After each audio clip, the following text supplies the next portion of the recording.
নমস্কার, আজকে আমি বানাবো চিকেন পকোড়া। এর জন্য কী কী লাগবে, এই চিকেনের বোনলেস চিকেনের ছোট ছোট পিস, আদা রসুন বাটা, টক দই, এটা কর্নফ্লাওয়ার, এটা বেসন,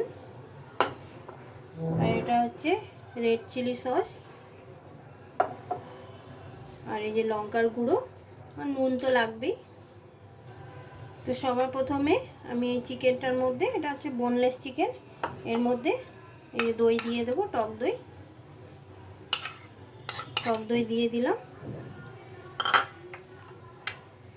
আদা রসুনের পেস্ট এটুকুন পুরোটাই দিয়ে দেবো,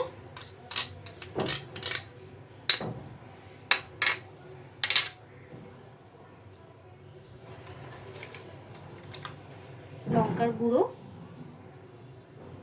খুব একটা দেব না,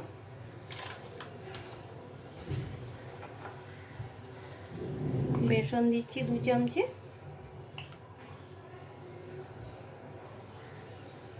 আর এই কর্নফ্লাওয়ারটা 1 চামচে দেব, এই যে 1 চামচে, স্বাদ মতো নুনটা দিয়ে দেব,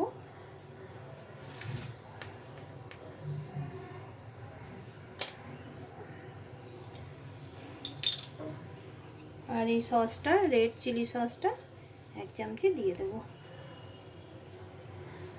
এই এতটুকুর মতন, এতটাও দেবো না, লাগবে না এতটা, ব্যাস এতটা আমি দিয়ে দিলাম, এতটা রেখে দিলাম। এবার এটাকে পুরো ভালো মতন হাত দিয়ে মাখতে হবে।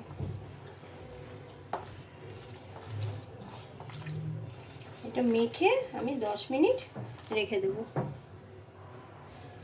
এই যে এটা আমার মাখা কমপ্লিট, এটাকে 8-10 মিনিট আমি ঢাকা দিয়ে রেখে দেবো, তারপরে আমি ভাজবো। এটা এই যে ম্যারিনেট করে রেখেছিলাম, 10 মিনিট হয়ে গেছে। এর মধ্যে এখন আমি একটা এই যে ডিম ভেঙে দিয়ে দেবো, একটা ডিম দিয়ে দিলাম, ডিম দিয়ে ভালো মতো মাখিয়ে তারপর আমি ফ্রাই করব। এর মধ্যে সামান্য চিলি ফ্লেক্স দিয়ে দেবো,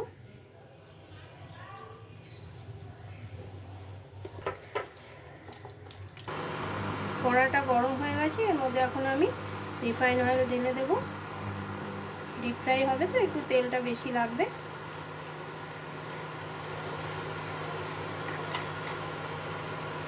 তেলটা গরম হয়ে এবার এই পকোড়াগুলো আমি তেলের মধ্যে দিয়ে দেব।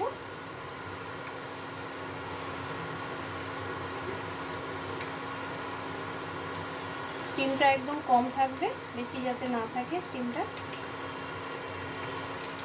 এই পকোড়াগুলো দেখুন লাল লাল করে ভাজা হয়ে গেছে। এই যে এগুলো আমি এবার এগুলো তুলে নেব।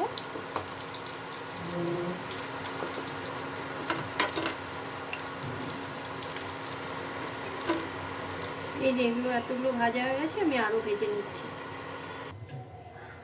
এই যে দেখুন আমার চিকেন পকোড়া রেডি। এই যে সস আর এরকম রিং পেঁয়াজ দিয়ে সার্ভ করে নিয়েছি। যদি ভালো লাগে তো একটা লাইক করে দেবেন।